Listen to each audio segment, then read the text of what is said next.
The most obvious tax benefit is that you get to make money, make more money, and potentially not necessarily pay more tax.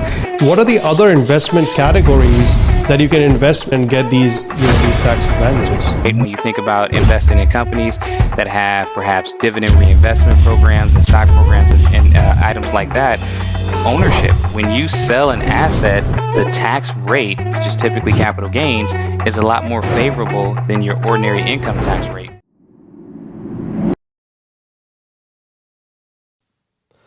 Hi, everyone. Welcome to another fun episode on the Immigrant Doctor podcast. I have Larry D. West III. He is the founder of Precision Business Strategies that helps real estate investors and business owners develop timely and accurate financial insights to make better business decisions. Pardon me. So, Larry is a tax strategist, and a lot of times we wonder, what is a tax strategist? So, we have our CPAs and we have our specialists, but a lot of times in businesses, there are a lot of nuances of the tax code itself that you need to kind of discuss with somebody who's adept at understanding this, of how you can use this tax code to your advantage, or, if I rephrase it, how do you comply with taxes with at the same time not overpaying for taxes? And that's essentially what Larry helps with, is tax planning. He also has a team that works with CPAs and has his own business around that and helps people file their taxes as well. But I think the depth of knowledge that he has about taxes is where his real value, where he shines. So I want to welcome Larry to the show. Welcome, Larry. Hey, thank you. Appreciate you having me. Thank you so much for joining. Our worlds collided when I had met you in Dallas, actually in person on Vina Jetty's event. Mm-hmm. And it was so funny. Vina had asked me at that time, do you have a tax strategist? And I was like, what is a tax strategist? And she was like, oh, you haven't met a tax strategist? You've got to have a tax strategist on your on your phone, because on your speed dial, because they can help you. And it's interesting because I was thinking on those lines, and I had already started investing in real estate, of course, and I was wondering how I can have somebody who understands real estate specific tax code to help me, because the challenge that I faced was that I am working with my CPA, and I've been okay. I mean, I'm fairly happy with what the service that they provide. So I didn't necessarily want to leave their service, but at the same time, I was wanting somebody who can help me understand the nuances of tax and help me kind of be the bridge between me and my CPA. And that's when she mentioned about you. So I want to, dive into taxes. It's a fun topic for very few people, but let me say, when you start saving money on taxes, I think it becomes fun for everybody. Everybody loves saving money, right? Yes, indeed. I always say taxes aren't the sexiest subject, but anytime you make money, all roads lead back to tax in some capacity. And then when you start saving tax, all of a sudden it becomes a fun thing to talk about. Right. And, a lot of times for high net worth individuals, who earn a lot of money, especially who are W-2, taxes are their biggest expense. Mm-hmm. For me, my taxes are my biggest expense, and it's painful to see that I'm working so hard. Not to say that we shouldn't pay taxes. I mean, they have a purpose to solve, but I think it's just painful to see that you're working so hard, and nearly half of your paycheck is getting wiped away by taxes. Yeah. Which, I mean, especially if you live in states that have high state tax, right? You think New York, you think California, even Illinois to a certain extent. But you're right, taxes do tend to be the largest expense, and everybody should pay their fair share, right? They exist for a reason. They have certain use within the government, but there's nothing wrong with having strategy to pay the least amount possible legally, right? And ethically. Right. And so there are a number of things that folks can do to achieve those goals. Yeah, and the flip side is that, these legal ways of saving on taxes were devised for a reason. They're in the code. They're there for a reason. So it's not illegal because it's legal, but it's there for a very particular reason. Yeah. And so we're going to dive into this. So let's talk about what are these tax advantage investments. Yeah. So when you think about it from that perspective, you think about the things that the government has in terms of their agenda, right? The things that they want to incentivize. And that's typically where the tax advantages come into play. Real estate, in terms of providing housing to the general public and to the community, or even housing and foundation for businesses. Real estate tends to be one of the more tax advantaged spaces, but it's because investors are essentially investing their dollars to provide some type of housing or some type of closure to organizations and or individuals. So you see massive tax benefits there. When you think about spurring innovation, right? Making investments specifically in research and development, when we're thinking about improving a processee or improving a device and different things like that. There's also incentives in terms of retaining workers. We just went through a pandemic. There's a lot of tax opportunities that came about for organizations that had to experience and weather the storm of COVID, yet they still kept their workers engaged with the employee retention tax credit. And the list goes on and on and on and on. And so essentially, the big thing to think about here is, what are the government's priorities and what are they incentivizing? And you can almost bet tax advantages are hiding behind that somewhere. And so one step above that is the fact that when you're running a business, whether it's multifamily, whether it's any other business that you're running, right? If we have somebody like you who's abreast with the latest that's happening in the tax world, you can help us kind of navigate and take advantage of those taxes by strategizing our business or developing our business on those lines. Yep. Yep, absolutely. And so we often get the question, Vishkar, is, well, when do I need a tax strategist? When do I need to sit down and talk to someone? And I often say that it's as soon as possible. The moment you get into industry or get into business or even have the thought, it's worth having a conversation with your CPA, your tax strategist, your accountant to get the insight that you need to structure the business appropriately. Because you may be thinking of a particular industry and may not be aware of all the opportunities that could be afforded to you simply by pivoting your strategy to focus on a certain segment or a certain market and different things like that, let alone the obvious deductions that you get when you start to own a business. And so having the conversation on the front end typically will save you a lot of money on the back end. I mean, we talk about real estate a lot, right? People say you make your money when you buy, and it's no different when it comes to strategy and planning. You make your money on the front end, investing in good strategy so that you have a good ROI on the backside. Right, right.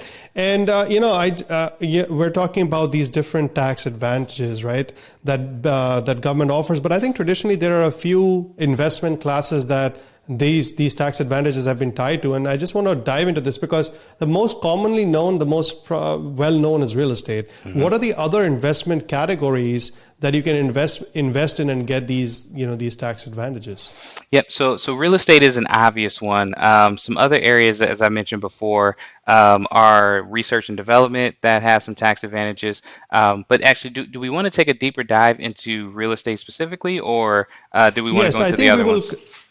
I think we'll come back to that. I just want to touch on the others because I want to let people understand that, it's not everything is real estate. And there are these other asset classes also available. I mean, of course, my favorite right now is real estate, multifamily. I believe in it. And I think that offers great tax advantages. So we'll certainly talk about that. But I just want to give a flavor of other asset classes also that offer tax advantages, which people should be considering, especially high net worth individuals. Just for diversification, it's important to know all of this. Absolutely, absolutely. Oil and gas has some tremendous tax benefits, especially on the front end in year one when you talk about bonus depreciation, accelerated depreciation, tons of opportunities that happen in that space. I mean, even things with respect to the market, right? When you think about investing in companies that have perhaps dividend reinvestment programs and stock programs and items like that, ownership, when you sell an asset, the tax rate, which is typically capital gains, is a lot more favorable than your ordinary income tax rate. And so, I mean, you could even go into things that are in the market. So we mentioned oil and gas, you got real estate, you got the market, you got research and development. You've even got solar and energy related tax credits where simply buying a energy efficient vehicle like a Tesla could yield up to $7,500 in tax credits, let alone putting solar on your roof at your primary home or even at your place of business could have tremendous tax credits as well. Those are definitely some different areas where folks can invest some dollars and get tax benefits. And these, I think, what you're talking about are like at the federal level, right? At the federal level, these tax Hmm. advantages. But even at the state level, especially talking about real estate, like there might be what we call opportunity zones, or there are tax Yeah. abatement zones that can actually help you with the local taxes that the state is taxing you on because of what's going on locally.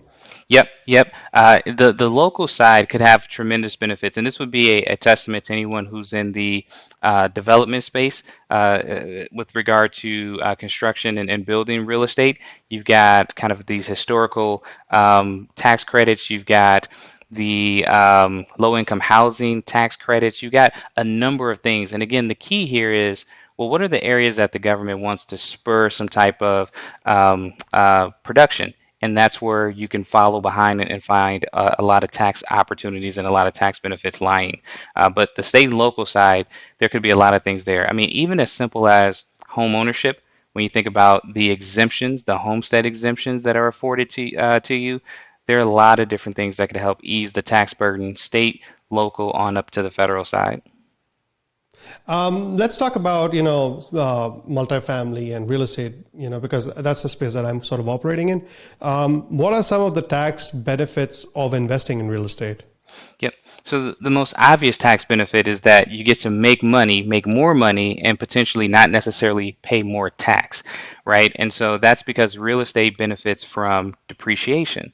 And depreciation is from a practical perspective, not the technical definition for our other accountants and CPAs that are listening. The practical definition of depreciation is it's not an actual expense that goes out the door. So when you go buy residential real estate, perhaps even commercial real estate, you get a deduction that you get to take every year over time. If it's residential, you take your purchase price divided by 27 and a half. If it's commercial, you divide it by 39. That's the depreciation deduction that you get to take every single year. So basic math, let's just say the way it works out is that you get a $10,000 a year depreciation deduction. That's how the numbers flow, just as an example. That basically means the first $10,000 of rent that you earn essentially come to you tax free, let alone the additional write-offs you'll get from the actual expenses that you have to pay. But when you can earn up to $10,000 because you have a depreciation deduction and pay no tax, imagine what that looks like when your depreciation and the size of your purchase moves from 10,000 to 20 to 100 to 500,000 and so on. So that's really the huge power of real estate. The additional item on top of that is, while we depreciate real estate on the accounting side, in practical life, real estate typically appreciates over time, which means the value grows. You've got equity. At some point, you may be able to tax that equity, and that comes to you relatively tax-free, especially if you do a cash-out refi. And there are major benefits when it comes to passing it to the next generation. So those are just two Right. obvious things of, hey, right here, right now, how you can value or derive the value from real estate. Yeah, Larry, when I first heard about this depreciation, I was blown away initially. And I've had conversations with other people who have had sort of these similar doubts. Well, obviously we're talking about depreciation and appreciation, and people traditionally think that, or we know that real estate is historically has appreciated over time, right? Hmm. So the first inclination is to think, well, it's going to appreciate. What is this depreciation all about? And when I first understood that it's actually built into the IRS, the tax code, that in the eyes of the IRS, the building itself depreciates in value, and that I think you have to take that depreciation, right? That's like mandated by IRS, if I'm not wrong, to take that depreciation. And of course there are different ways of doing it, but I will let you allude to this, kind of clarifying what exactly are we talking about when we're talking about depreciation in terms of the value of the asset. Yeah, yeah, and I'll get into that, but I'm going to answer the first part of the question. Do you have to take depreciation? Listen, if you don't, if you have not taken depreciation, the IRS, if and when you sell that asset, assumes that you have taken it. And so it will behoove you not to go back and amend those prior year returns to capture your depreciation deduction, because they will assume that you have taken it over time. So again, how does depreciation work? Well, again, technically it's the depreciation is essentially the reduction of value of the asset over time, even though we know in real life real estate appreciates. So they basically tell In the you, eyes of the IRS, in in, the eyes of the IRS. yep, Yep, in the eyes of the IRS, the reduction of value over time. So simple math. Let's just say we got a $250,000 residential property. The IRS says 27 and a half years is the useful life. So that gives you about a $9,000 a year depreciation deduction. So you bought the property for 250K, you get to depreciate $9,000 a year every year for 27 and a half years or for however long you own it. So again, a basic way of thinking about that, my first $9,000 of rental income comes to me tax free. And then you can get into other strategies like accelerated depreciation cost segregation studies, which I'm sure we'll talk about, that can explode that $9,000 number to something much higher in the first year. But that's practically how it goes. And over the time, you've now earned your rental income. You've taken your depreciation deduction, which means you've gotten tax efficient money. And again, hopefully you've built equity in the property. Maybe you now have access to 50, 60, 70, $80,000 that you can now pull out relatively tax free by way of a refi. Yeah. And when you sell the asset, and this is important because we talk about depreciation, well, great that IRS is, giving us this money, essentially whatever, people may think it's free money, but it's not actually free, right? Because there's a concept of depreciation recapture. Say you've been depreciating the asset for 10 years and now you decide to sell the asset. So let's talk about depreciation recapture. What is depreciation recapture? Yep, so it's exactly what it sounds like. The IRS requires you to recapture a portion of the depreciation deduction that you've taken throughout the life of the asset. Depreciation recapture breaks down into a few different subcategories where you've got 1250 recapture, 1245 recapture, and then unrecaptured 1250 gain. So the numbers, and we can get into the nuances that may or may not be beyond the scope of today, but the numbers in terms of how they break down, a portion of what you've taken as a deduction over those past years has to be recaptured. And depending on where it falls in those buckets, it's going to be recaptured at what we call ordinary income tax rates. Remember, when you sell an asset, you pay capital gains tax. But because you depreciated that asset, a portion of the capital gain is going to be subject to recapture, so you're going to pay a higher rate. At that point, you start to look at your tax efficient exit strategies. Sometimes you sell the asset and you take the money and run. Well, when you do that, a tax is going to be waiting for you. But you have other tax efficient exit options like a 1031 exchange, perhaps buying another property and then accelerating depreciation on the new property. You could use a Delaware statutory trust, deferred sales trust, all these different mechanisms that could help you exit a property in a tax efficient way. But that kind of gives you an idea of what recapture looks like. Yeah, and let's talk about the 1031 exchange because I think that's something that a lot of investors use fairly commonly. And I just want to,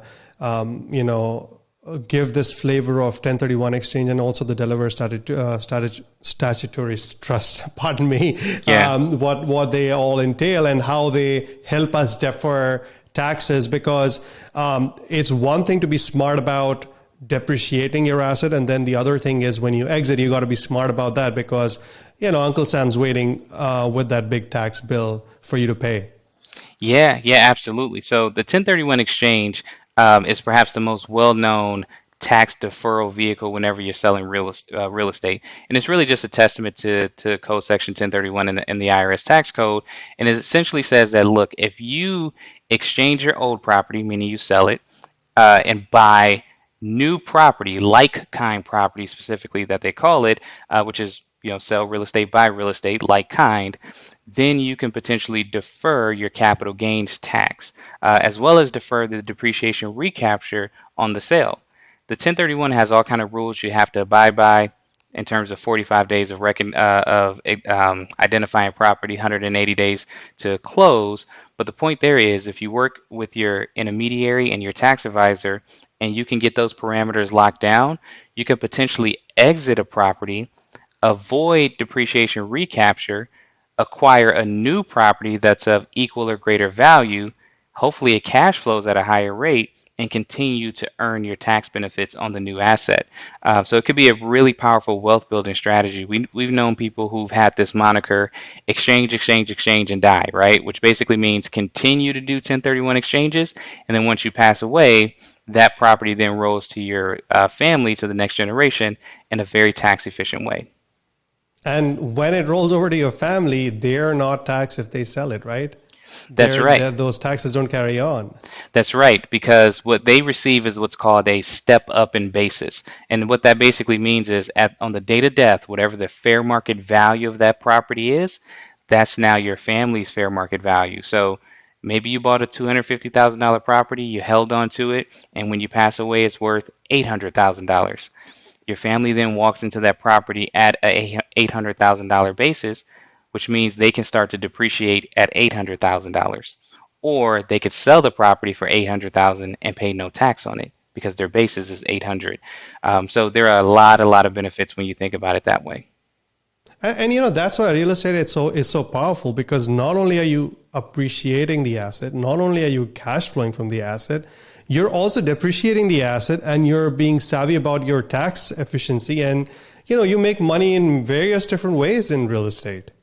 Yep, yep, absolutely. I mean, of course, you'll make money on the rental income. You can have access to capital on the refi. You could have access to tax efficient capital on the exit. So there are definitely a lot of different ways to make money on real estate throughout the life of you holding it. It is, I know it's gaining popularity nowadays, but you'd be hard pressed to find another asset class that comes close to it purely from a tax perspective. Yeah. And, in terms of these syndications, right? Larger buildings, we have these limited partners who are investing passively. And a lot of my listeners would, want to invest passively in deals. How do we pass these tax advantages down to our investors? Yeah, great question. So syndications, which have become really popular as of late, essentially you replicate the exact system that we just talked about, where you go acquire a property, you have the depreciable losses and other tax benefits that roll through, and then they're passed to the investors. So the same way it happens on the single family level for a landlord, it happens on the syndication level. The big difference is, instead of a $250,000 property, we're talking about a 25 million, 50 million, $100 million property. Instead of $9,000 of depreciation, we're talking about 900,000, $9 million of depreciation. And when you're an investor in those kind of syndications, you get a pro rata share, basically whatever your percentage of ownership, you get a share of that tax benefit. You'll have distributions that come back to you, return of your capital. You'll have the depreciable losses, what a lot of people refer to as quote unquote negative K1s that come back to you. How you use those K1s year in and year out will vary depending on the investor, but essentially you derive the same benefits. Now you're just playing with a bigger piece of the pie, than if you were doing it at the individual level. All right, guys, if you haven't done already, please go check out my free video series on how to do due diligence on operators and on deals before investing in them. It's called Real Estate RX for Passive Investors, and it's available at www.rerxcourse.com.